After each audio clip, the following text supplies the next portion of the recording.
Bonjour, je vais vous parler dans cette vidéo de l'intolérance à l'histamine.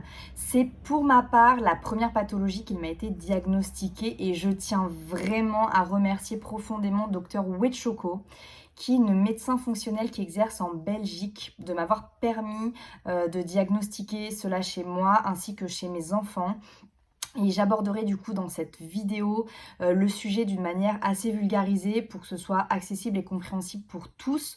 Cependant, si vous voulez aller plus loin sur cette pathologie, je vous encourage à aller voir les travaux du docteur Wetchoko sur sa chaîne YouTube où elle partage gratuitement une immensité de connaissances et vraiment je la remercie pour ça et je pense qu'on peut tous la remercier pour ça.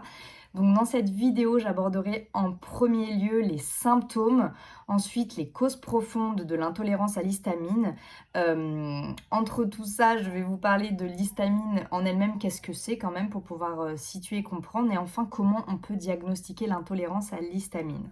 Donc parmi les symptômes, je vais vous donner une liste qui n'est pas exhaustive parce que grosso modo, je pense qu'il y a presque autant de symptômes que d'individus qui ont cette pathologie, mais je vais vous donner les plus généraux et évidemment vous n'êtes pas obligé de tous les cumuler comme je l'explique dans toutes mes autres vidéos sur les autres pathologies.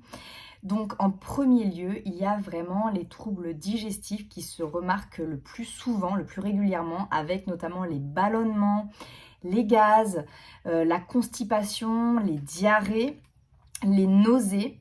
Il y a aussi les éruptions cutanées type des plaques rouges, boutonneuses sur le visage ou sur le corps. Pour ma part et pour mes enfants, c'était notamment au niveau des joues et autour de la bouche. On avait aussi, enfin moi je l'ai eu plus jeune, de l'eczéma, des crises d'urticaire, des démangeaisons. Alors dans mon cas personnel, moi mes démangeaisons vraiment elles commencent sur le front. Et après elles pouvaient s'étendre sur tout le corps, mais vraiment ça commençait sur le front. Des aftes, des picotements notamment autour de la bouche, du reflux. Lorsque votre enfant souffre de reflux ou vous-même, pensez vraiment à l'intolérance à l'histamine potentiellement. Le nez qui coule, alors vous savez quand vous mangez quelque chose de pimenté, souvent vous avez le nez qui va commencer à couler.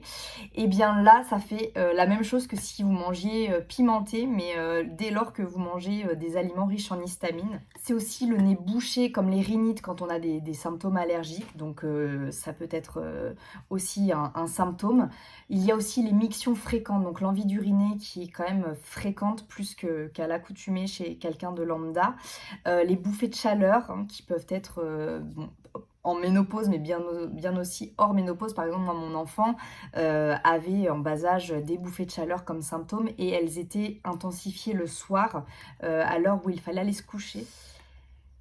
Alors, quelque chose de moins glamour, mais les gens qui se réveillent, notamment le matin, avec, vous savez, des crottes de yeux, hein, je le dis d'un terme pas du tout scientifique, mais vous voyez, c'est ce mucus jaunâtre qui peut parfois faire des croûtes ou non au niveau du coin de l'œil et des yeux. C'est très symptomatique de l'intolérance à l'histamine. Il y a aussi les raclements de gorge, les gens qui parlent et qui raclent souvent de la gorge, alors c'est vraiment fortement probable que vous ayez une intolérance à l'histamine. Des migraines, des maux de tête, des vertiges, des malaises, de la tachycardie, un état dépressif, un état de mal-être, se sentir hypersensible, donc ça démarre par les odeurs, les bruits, et ça peut aller jusqu'aux ondes. Vous savez, les gens qui sont hyper électrosensibles. Et aussi les troubles du sommeil, typiquement les difficultés d'endormissement, les insomnies sont vraiment des symptômes que l'on retrouve assez fréquemment chez les intolérants à l'histamine. Il faut savoir que l'histamine a un rôle fondamental pour l'organisme. Elle est vraiment très utile. Elle régule différents processus physiologiques tels que la sécrétion d'acide gastrique.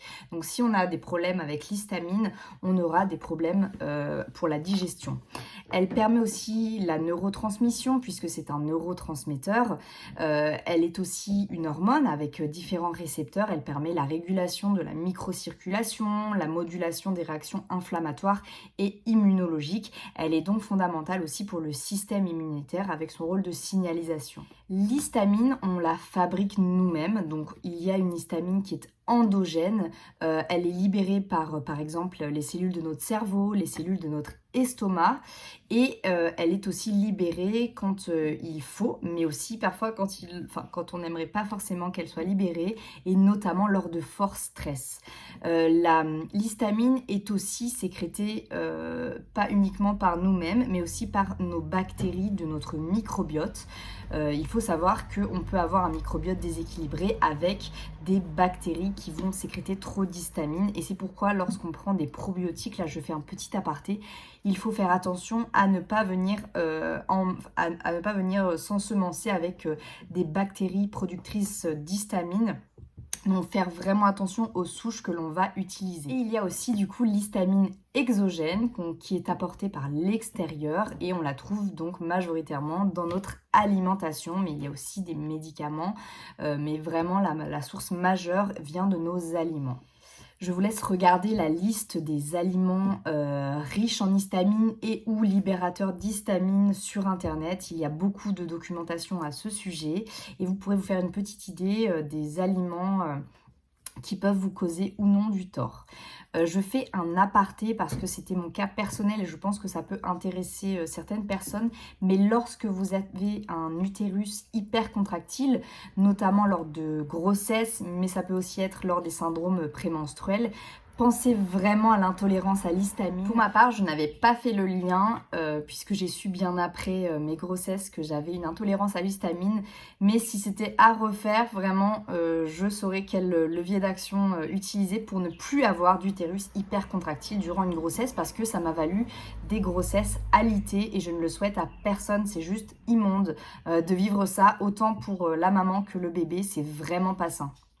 Dans cette première vidéo, j'ai abordé les symptômes de l'intolérance à l'histamine ainsi que le rôle fondamental de l'histamine au sein de l'organisme afin de mieux comprendre quelle est cette molécule.